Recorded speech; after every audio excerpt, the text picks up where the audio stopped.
Yo, what's good, hot peppers? We're going to be going over the best graphic settings for your PC, and of course, along with sniping settings that are going to help you play the beta so much better. So to start off, first and foremost, make sure you guys have your graphics settings or your graphics card drivers up to date, along with your Windows. So to check it, just type in the Windows update on your search bar and be able to check for updates. Make sure these are updated as well, because these can affect your performance. Boom, I already have an update. So always make sure you check that maybe like once or twice a day, or once every other day or something like that. Okay, so apparently I need to restart my PC, so give me 1 second. So now we are back, so there's a lot of things to go over. First, we're gonna start off with the Nvidia control panel to make it quick and simple for you guys.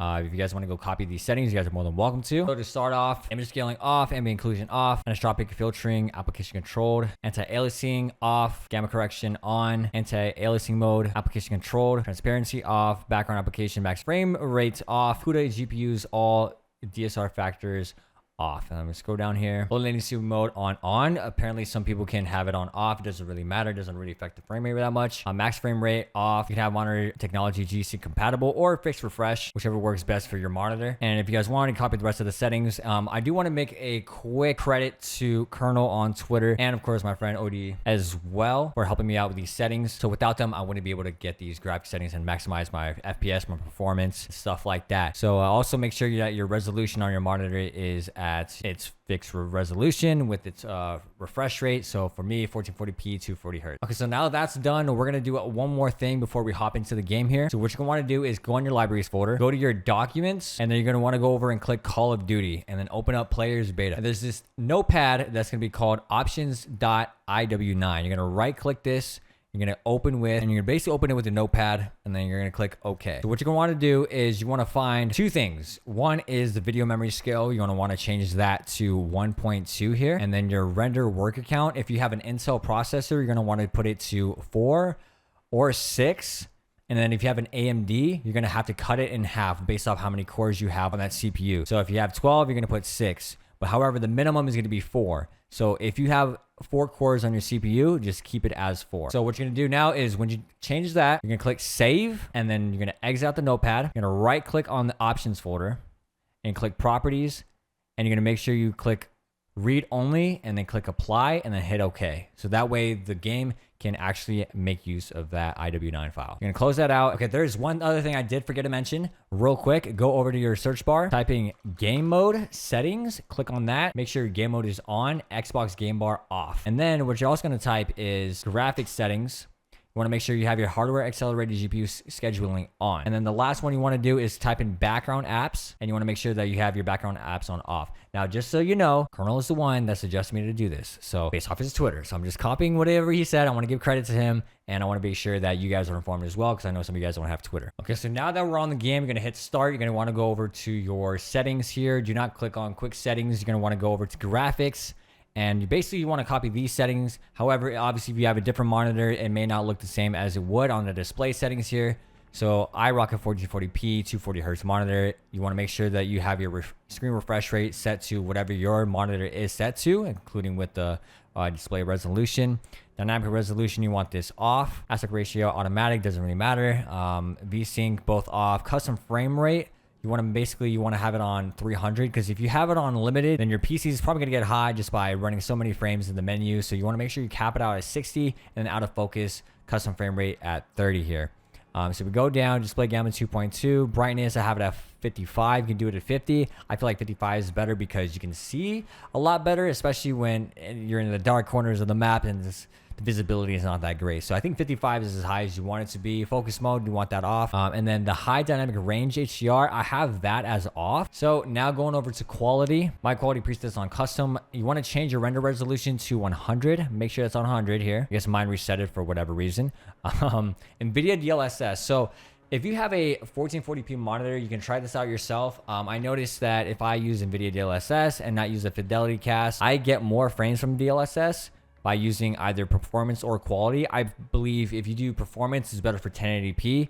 Quality, if you're on 1440p, you'll be able to see a lot more in game as far as distance goes. And then performance, you want more frames, but 1080p, based off what kind of quality you're rocking, then performance might be the move for you. So we're gonna hop in a game real quick. I'm gonna show you guys the difference between the two. We're in game right now, and we're rocking 200 to 250 frames roughly on Museum.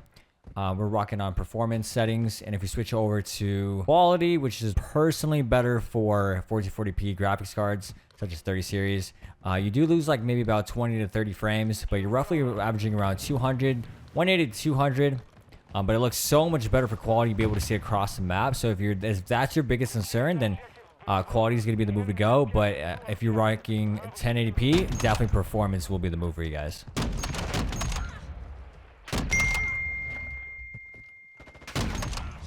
I'm hitting a clip as we're doing this. What is going on? Okay, so now that we're back here, if you want to have it on off, that's fine. You want to have the fidelity cast on. I was told that you want to have it between 50 to 70 to 75. Basically, what this does is just sharpen up the game's quality for you to be able to see far. Anti-aliasing, you want this on SMA T2X. Nearby level detail low. Texture resolution normal. If you want more frames, you can drop it down to very low, but it's going to be a little bit trash when it comes to quality. So if you kind of care about quality just a little bit, you can rock on normal or low, whichever you prefer. I just like to rock on normal because I have a 3080 graphics card. I think I'm chilling on that. As long as I have 200 frames, I'm cool. Texture, filter, anisotropic high, particle quality high, bullet impact sprays on. You can turn it off. You probably get like an extra 5 frames, but I don't think that's big of a deal. Shader quality low, shader optimization, leave it as that. Tessellation off, on-demand texture shimmering off. This helps out with your internet. So if you don't want to have, downloading textures while you're playing, it probably messes with you when you're, downloading it and playing and it'll lag, whatever. So just keep that off. Stream quality, you can have it on normal or low, whichever you prefer. This really affects, I believe, your distance on how, your graphics, on how you see things. I just have it on normal. Spot shadow quality on low. Cast spot shadows both on here. I'm not too sure why it's on off. Particle lighting low. Ambient occlusion off. SSR off. Reflex low latency. So I've been told multiple times that keep it on. On plus boost is pretty much the opposite of what your frames want to be. So like obviously you want to go higher. You want to put on. But on plus boost, it doesn't help it that much. For whatever reason, that's just how it is in the game. And then depth of field, weapon, motion blur, and world motion blur, all 3 off. That just makes a huge difference on your frames. Film grain on 0. So if we go over to view here, field of view, I heard that if the higher field of view you have, the more frames you get, which is weird. It's usually the opposite. But I'm just rocking 110 because that's what I like personally at the moment. ADS field of view, if you want to have it on affected or independent, you have to just try it out in game to see what you like the best. Weapon field of view, I like it wide. It makes the weapon look smaller, so I'll be able to see more on my screen. Third person field of view, I have it at 8 at the moment. I haven't played third person just yet, so that is all personal preference as long as field of view. Again, field of view on default, and then you definitely want your first person and your third person camera moving on 50 because the movement in this game is just it just shakes your screen so much, so definitely have that on lower. Okay, so now for my controller users, these are the best controller settings that I personally found.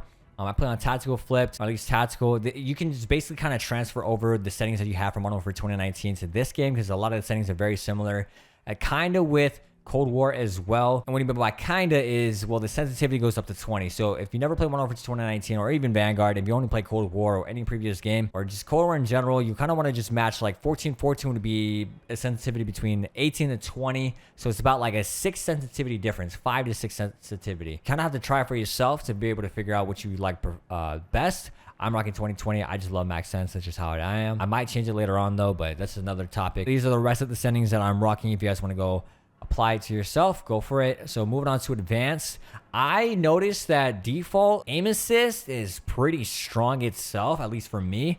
I don't like precision. I used to use precision on Cold War. So if you feel like precision is too strong, definitely drop it down to default and just leave it as is. Aim response curve type, linear.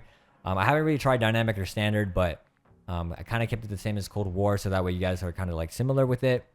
Input Deadzone. So I have left stick and right stick minimum. Or sorry, left stick minimum 0, right stick minimum 0.06. You can leave the left stick max to 0.70 if you want to have a better response time on sprinting, if that matters to you. And then going down here, tactical sprint behavior, single tap run if you want to just push up on the left stick and just automatically sprint. You don't have to worry about your left stick jamming and not being able to sprint. So another thing I want to mention is that when it comes to slide canceling in this game, to enable that, well, actually first I have it off. To enable that, sorry, is weapon mount activation, double tap ADS. So basically you slide, double tap your ADS, and then hit the jump button. I turn it off because I don't like how when I slide cancel, I automatically mount into certain walls, and that really messes up my movement. So I just leave it off for now. It's not super important, but if you want to go the extra mile and turn on the slide canceling feature for yourself, which is kind of a glitch in the game, then by all means go for it. And then of course, this is the rest of the settings here.